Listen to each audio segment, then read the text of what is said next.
¿Cuándo en estos casos el que el juez haya resuelto en ese sentido dependió de lo mal que la fiscalía armó? Sí, claro.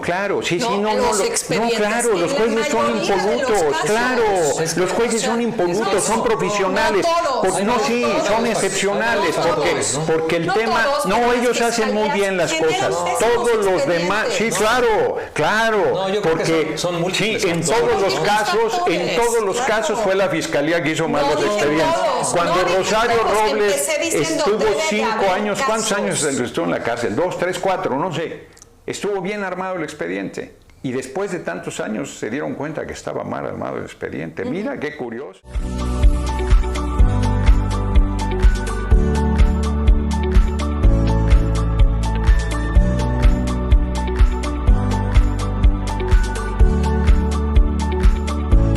Nuestro invitado de esta noche es el diputado Gerardo Fernández Noroña, próximo senador.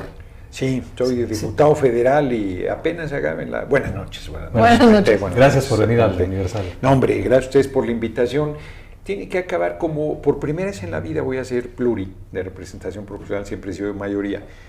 Hay que esperar a que termine la calificación de las 32 fórmulas para que se asigne, pero estoy en el lugar 5, o sea que voy a ser senador sí o sí.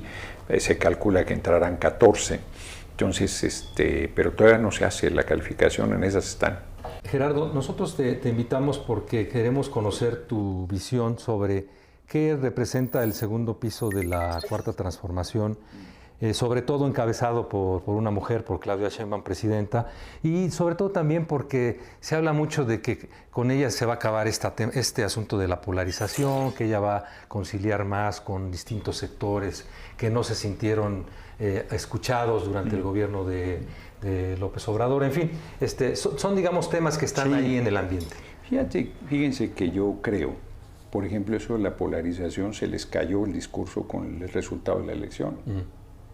Tú no puedes tener ese apoyo del 59.7 prácticamente en ningún régimen democrático que se alcance un resultado así. Todos los sectores medios votaron por nosotros y decían que nos odiaban. Y altos todos también, los sectores, muchas, sí. ¿no? Y parte de la oligarquía. Claro, no hubieras podido tener ese resultado sin un apoyo amplísimo del país. Y yo creo que, pues claro, que es una campaña impresionante nuestra virtual compañera presidente Claudia Sheinbaum Pardo, pero no se le debe regatear al compañero presidente su aporte. O sea, el gobierno que él hizo... No sabemos si el resultado hubiera sido así siendo el gobierno exactamente, ¿no? Exacto, muy difícil. El gobierno y el acompañamiento, ¿no? Sí, sí hubo un acompañamiento. Bueno, acompañamiento en el sentido de la herencia, no en el sentido de la resolución del tribunal. Yo no la comparto. Entonces, sí, esa polarización existió en la cabeza de los sectores que nos odian y que intrigan y que tergiversan y tal, y que además no la generamos nosotros, la generó desde la campaña que le llamaban de contraste con el Felipe el Sagrado Corazón de Jesús Calderón Hinojosa, que lo usó por la presidencia, y se mantuvo y se mantiene. Pues gobernaremos en la misma línea. A todos. Creemos lo mismo. Pues eso ha hecho el compañero presidente. O sea, cuando alguien me dice, no, es que me dice Fifi, pero a ti, cabrón, pues si no tienes $500 millones, no seas ridículo. O sea, la señora que me reclamaba en el City Market, pues señora, Fifi es el dueño del City Market, no los que venimos a comprar aquí, usted y yo incluidos. O sea, es ridículo.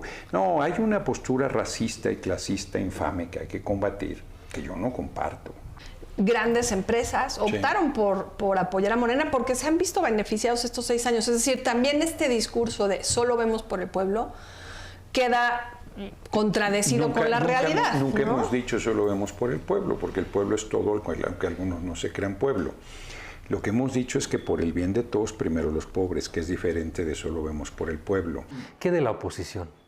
¿Qué hay de la oposición? Estamos viviendo un cambio de régimen, la oposición ya no va a contar, la oposición está desprestigiada. ¿Qué podemos esperar en un sistema democrático de la oposición? Es intrascendente, no por arrogancia nuestra, sino por torpeza en el manejo de ellos. Pero es urgente una oposición dura, sí, súper dura, de acuerdo, pero oposición.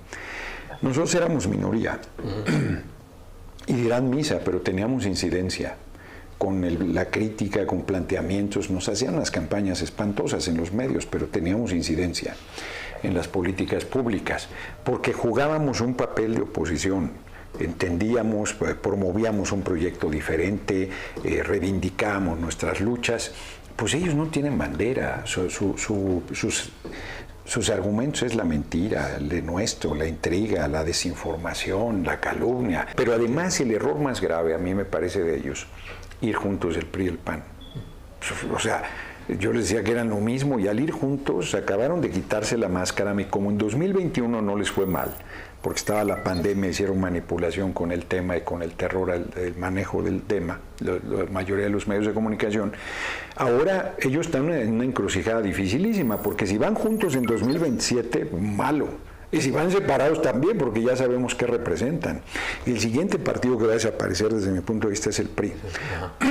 Y creo que el PAN la tiene muy difícil si no encuentra su papel como oposición y construye un proyecto que a la ciudadanía le diga algo de por qué deben ir hacia otro camino diferente al que nosotros planteamos. Yo la verdad sí tengo nostalgia, voy a decir aquí, de cuando eran oposición, diputado. Defendían causas como la reelección, por ejemplo, gracias a ustedes, siendo una oposición fuerte, se consiguió que hubiera más mecanismos de participación democrática, que tanto presidentes municipales como legisladores pudieran ser reelectos, con la dificultad que la ciudadanía sí criticaba de que pues, lo decidía la cúpula partidista. Entonces no acababa siendo tan democrático como se esperaba, porque si había un buen legislador con cierta libertad o independencia y la cúpula de partido no lo quería, no se reelegía. O sea, así quedó regulado. Pero también, por ejemplo, la reforma educativa. Mario Delgado fue un impulsor personalísimo de esa reforma para romper la relación simbiótica entre el CENTE y la Secretaría de Educación Pública. Quedó claro que ese era un error. Detuvieron la ley de seguridad interior, que era un eufemismo de Peña Nieto para darle a los militares el control de la seguridad pública, y cuando llegaron al poder tiraron la reforma educativa. Están queriendo tirar la reelección y le dieron al ejército un poder que no ha tenido nunca en este país. ¿En qué sentido es falso? Prácticamente en todo. Primero, la reforma educativa fue terrible. Pues claro, o sea, la impulsaban aunque fuera terrible, o se dieron cuenta de que fue terrible. Mario Delgado, bueno, por ejemplo, Mario Delgado tiene su opinión y tenía su opinión en ese momento. Nosotros no la impulsamos, nosotros la combatimos. Nosotros estuvimos del lado del magisterio, apoyamos sus luchas. Yo inclusive en lo personal estuve en Oaxaca cuando asesinaron a 11 personas por defender la educación pública en Nochixtlán, laica y gratuita. Condenamos la brutal represión en el Zócalo al magisterio. No, nosotros no compartimos esa reforma educativa y fue un compromiso de campaña del compañero presidente de que esa reforma iba atrás, y ahora lo de los ICAM va a ir atrás también. Lo de la militarización.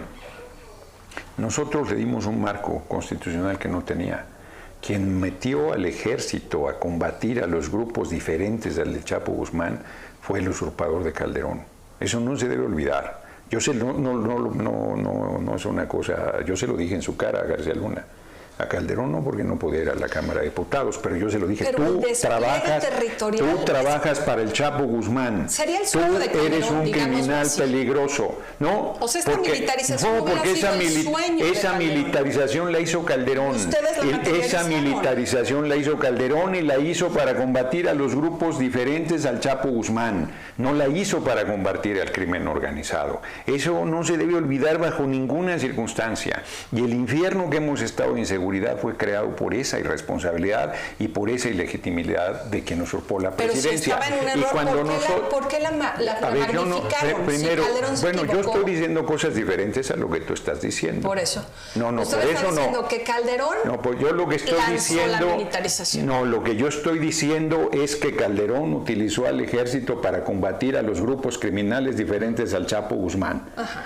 Y generó una situación de inseguridad brutal en el país. Y si era un error, ¿por qué maximizar la política? Bueno, sigues diciendo cosas que yo no estoy diciendo. No, lo estoy diciendo yo. Yo digo, fue un error, coincido plenamente.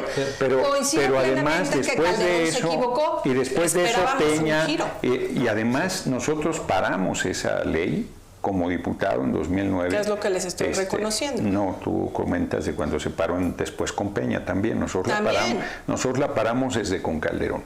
Y luego Peña siguió en la misma línea. Y cuando el compañero presidente López Obrador llegó al gobierno con el compromiso de regresar lo más pronto posible al ejército, a los cuarteles, vio el tamaño del problema.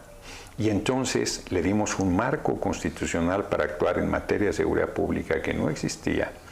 Y inclusive se creó una comisión bicameral de Cámara de Diputados y Cámara de Senadores para darle seguimiento al uso de las Fuerzas Armadas en materia de seguridad pública que tampoco existía. Y hay un seguimiento permanente. No ha habido una sola masacre, ni un solo asesinato en retenes militares diciendo que eran daños colaterales, ni hemos usado nunca las Fuerzas Armadas para reprimir una sola protesta pública de nuestro pueblo. No hemos usado para nada las Fuerzas Armadas como lo hicieron perversamente el PRI y el PAN, para nada.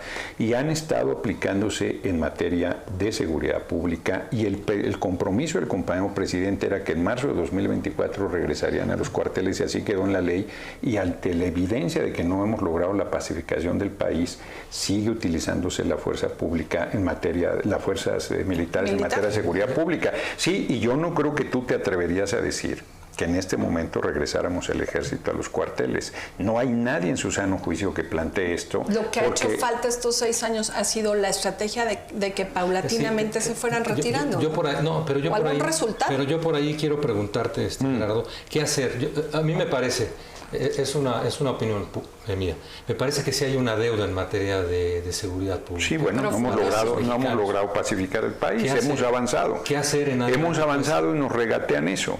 ¿En qué hemos avanzado? Bueno, pues ahí están los datos. Los datos nos revelan lo contrario. Bueno, eso dices tú, yo te digo que no. Datos, a mí me encantaría que no fuera así. Pero para no quedarnos ahí, hacia adelante, ¿qué tendríamos que hacer? Nada más, yo estoy de acuerdo, pues seguir haciendo lo que estamos haciendo. Atender las causas, que es los niveles de desigualdad y pobreza, mejorar las condiciones de vida de la gente, generar empleo, mejorar la situación general y atacar los asuntos de desigualdad y atacar a los grupos criminales por igual. Y mantener la presencia de las Fuerzas Armadas en la medida que no has resuelto la pacificación del país, construir policías estatales honestas. Pues sí, nada más que eso pertenece a los gobiernos de los estados, no pertenece al gobierno federal. O sea, así pero como tiene que tomar el liderazgo, ¿no? Por eso, pero a ver, voy a poner una, sí, pero si se lo roban. O sea, pero si Maru Campos en Chihuahua hacen barbaridades con el presupuesto de seguridad. Están construyendo una torre allí en Ciudad Juárez que no sirve para maldita la cosa, como la barda de Calderón para refinar petróleo, usando el dinero que está destinado para la seguridad pública con el pretexto de que va a ser la torre vigía.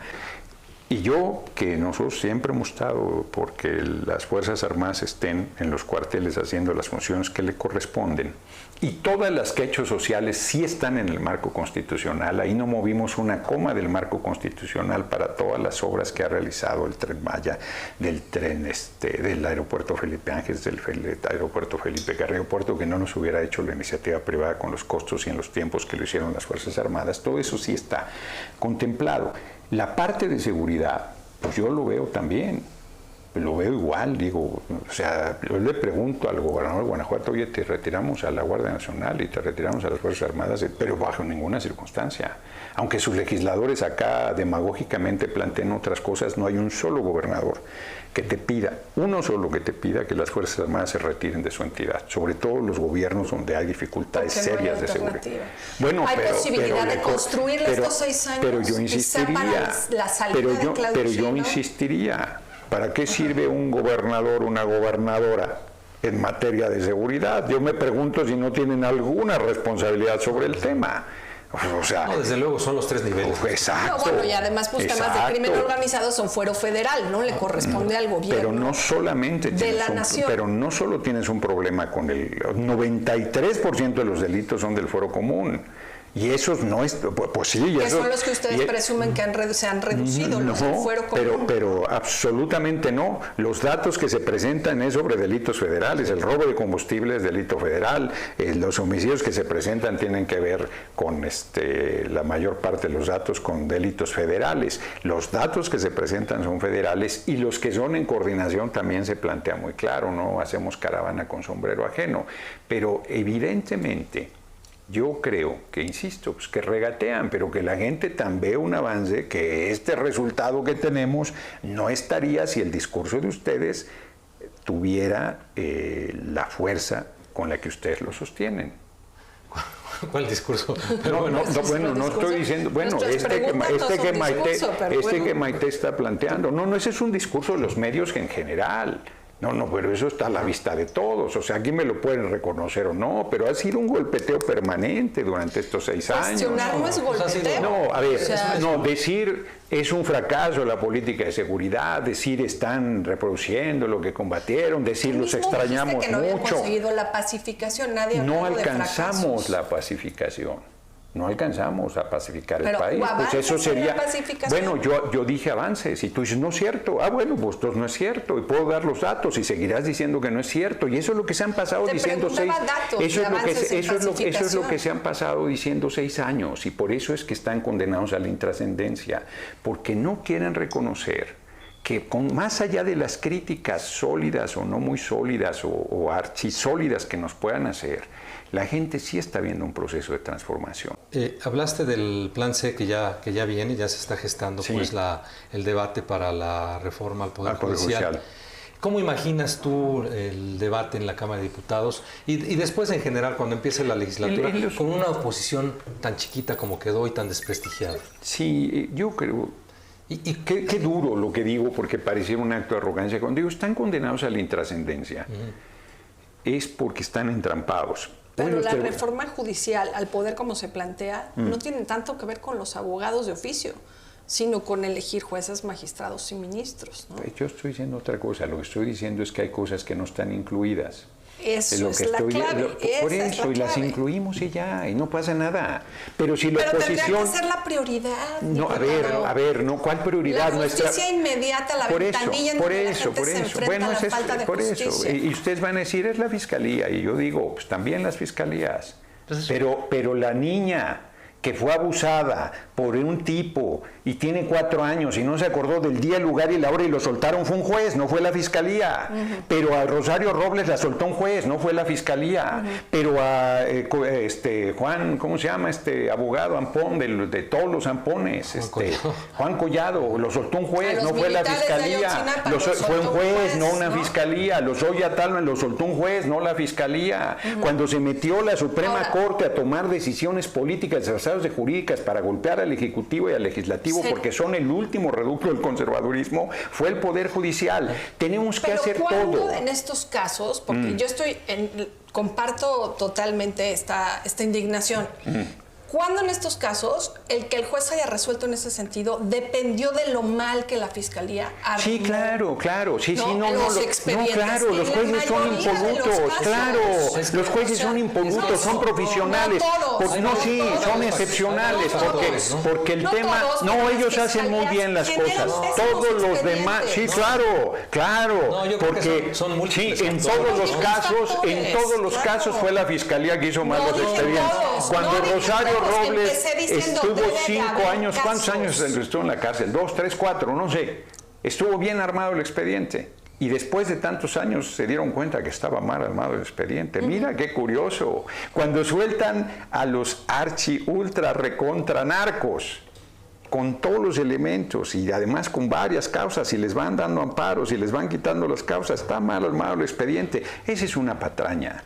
Esa es una patraña para justificar. Ese poder judicial no le da justicia al pueblo ni a nadie. Quiero decir que todos son corruptos, yo no estoy diciendo eso. Claro que hay jueces honorables, mujeres y hombres, claro que hay gente valiosa, pero este sistema, como están designados entre ellos mismos, con concursos que ellos deciden quién participa o no, con un control de todos los que hoy forman el Poder Judicial, o sea, quien diga que no es así, está diciendo barbaridades. ¿Quién va a decir qué jueces participan y qué no en la elección? Todos pueden participar. ¿Cómo? Así, participando. O sea, vamos a tener un libro para votar. De 50 libros si quieres, 30 directorios telefónicos si quieres. No les importa. Pero 800 directorios telefónicos si quieres. Todos los que quieran participar van a participar. Todos van a participar. No van a ser predefinidos por un grupo político. Todos los jueces que quieran, y mujeres y hombres, personas juzgadoras que quieran participar, van a participar. ¿Incluidos los actuales? Todos. Los ministros de la Corte, todos. Ministras de la Corte, todos. Norma Piña, todos. ¿Quién va a subsidiar las campañas? No va a haber campaña. Aquí van a venir los que quieran ustedes que sean. ¿Y los ciudadanos cómo van a saber por quién? Pues yo diría que yo voy con mis sentencias. Miren, yo soy un juez súper honorable. ¿Va a dónde con las sentencias? Pues con el internet, aquí. ¿Y los que no han sido jueces? Y los que no han sido jueces van a decir, yo tengo esta experiencia. Yo puedo ser, a mí, miren, yo he sido litigante. Si no hay campañas. Pues claro que hay campañas, lo que no hay es campañas partidarias, lo que no hay es dinero para las campañas, claro que hay campañas. Pues yo hice campañas sin dinero, para los que me digan que no se puede, pues yo hice campañas sin dinero. Fui el único del proceso interno que hizo una campaña prácticamente sin dinero, por todo el país. Te preguntaba cómo imaginas el debate. ¿Habrá debate? Antes, lo he leído en todos lados. Y la otra es, mencionabas que el error o el desacierto del Poder Judicial es cuando se metió a hacer política. Sí. ¿En qué momento registras tú y quién se metió a hacer política? Ellos actuaron con mucha arrogancia porque se hizo una reforma del propio Poder Judicial encabezada por Saldívar. Muy modesta la reforma. Y el compañero presidente dijo, oigan, necesita 2 años para consolidarse. Sí importa quién presida la Corte. Está claro con Saldívar y ahora con Norma Piña, está claro. Entonces, no quisieron. Está bien, violar la Constitución, no quisieron reformar la Constitución, está bien. ¿Continuó Norma Piña con esa reforma? No, le echaron para atrás. O sea, Luis María Aguilar ha tenido casi 1 año el expediente de los impuestos de Salinas Pliego ahí en su escritorio. Y así hay varios de ellos. Entonces, vinculados a despachos muy notables, haciendo coyotaje. Entonces, eso es sabido, público. Y además empezaron a le dieron amparos a empresas privadas de electricidad que nos roban 490,000 millones de pesos al año, que no lo habían pedido. Que te den un amparo a ti que no lo pediste, pues es el colmo del absurdo jurídico. Yo soy sociólogo, pero eso lo entiende cualquiera. Se puede un amparo colectivo a todas las empresas que lo pidieron, sí, pero hasta quien no la pidió, pero se excedieron en serio, se metieron a la integración de la Comisión Permanente de la Cámara diciendo que es una elección. Les dije yo, si yo elijo a mi esposa, al rato también van a legislar sobre eso. Y nos amenazaron de sancionarnos, de que iban los de la Junta de Coordinación Política, que no teníamos una forma honesta de vivir, que es un eufemismo para decir que éramos violadores contumaces de la Constitución. Al Ejecutivo le hicieron cualquier cantidad de cosas. O sea, han tomado cualquier cantidad de decisiones que son de verdad contrarios al marco legal, argumentando ¿qué debe dar un juez? ¿La ley o justicia? Justicia. El corazón de la discusión es ¿por qué el pueblo va a decidir el Poder Judicial? Y yo digo, ¿por qué no? Si decide el Ejecutivo y decide el Legislativo, ¿por qué no? Y quienes me cuestionan eso, pues es lo único acordeón que traje. Lo he leído hasta el hartazgo. Zarco, que se me olvidó ahorita el nombre, el relator, del constituyente del 56-57, el cronista. El pueblo elegirá entre los abogados más dignos y más honrados, ahí solo participaban los hombres, entre los hombres íntegros que son la gloria de nuestro foro por su rectitud y por su fama inmaculada. Y si por alguna vez se equivoca mandando un imbécil a la corte, como suele mandarlos a otras partes, el mal no es eterno, porque los magistrados van a ser amovibles, esto quiere decir que se pueden quitar. La elección y la renovación son excelentes garantías, los buenos serán reelectos, los malos no se perpetuarán en la magistratura, y habrá un estímulo a la probidad sabiendo que todos están vigilados por la opinión pública y sujetos a su fallo, o por el pueblo. Alguien dice, solo la corte. No, todos. Es una revolución, sí. ¿Puede ser un exceso? Quizás. Pero ha sido tan malo que entonces te vas al otro extremo. ¿Pero quién dice que no va a funcionar?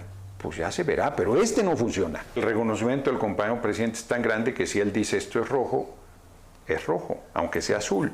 Yo digo que no. Coincido. Pues yo digo que no. La crítica que ha habido al compañero presidente frente al incumplimiento de los acuerdos conmigo ha sido durísima. Durísima de parte del movimiento y del pueblo. Durísima. Yo creo que ahí tuvo un descalabro. Porque no es cierto que sea Dios sobre la tierra, no es cierto que su palabra sea incuestionada y no es cierto, es un líder extraordinario. Pero esperaríamos un cambio, ¿no, diputado? Eso, bueno, si tanta crítica hubo, el presidente nosotros podría no cumplir los acuerdos que hizo con usted. Nosotros no nos hemos...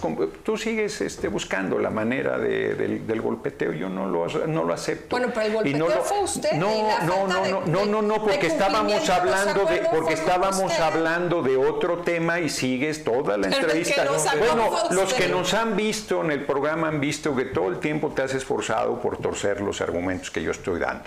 Y yo estoy diciendo, por torcer los argumentos que yo estoy dando. Lo digo con toda franqueza, porque lo que yo estoy diciendo es otra cosa. Tienes la contradicción más evidente que yo veo en todo lo que has planteado.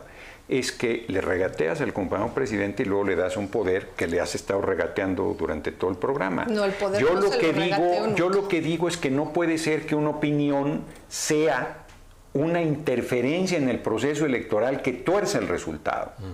O sea, eso es un exceso. Cuando hablas de una elección de Estado, hasta el propio Lorenzo, tú no lo has dicho, cuando el propio Lorenzo Córdoba les ha dicho, oigan, en una elección de Estado es el control del órgano electoral por parte del partido del gobierno y del gobierno en turno, es el uso de todos los recursos públicos a favor de un candidato, es el uso de todos los medios económicos con el poder político y económico del gobierno a favor del candidato. Los medios estaban, pero prácticamente todos a favor de Berta Xóchitl Gálvez Ruiz, por favor. Prácticamente. Yo creo que lo podemos documentar. No, podemos documentarlo. Articulistas, comentaristas. Aquí dimos el mismo espacio incluso a Movimiento Ciudadano. Pero yo no estoy diciendo, yo no estoy diciendo los medios. Estoy diciendo en general, no, las televisoras, pero obvio, la mayoría de comentaristas, todos los programas de televisión. Nuestras encuestas siempre dieron arriba a Claudia. Así es. No, yo no estoy cuestionando lo Universal. Yo estoy hablando de los medios en general. Yo estoy hablando de los medios en general. Tuviste Televisa, por ejemplo, Aguilar Camín, a Jorge Castañeda, a Denis Dresser, prácticamente voces nuestras no había. Todo el tiempo planteando, pero además decían, y con todo esto les vamos a ganar.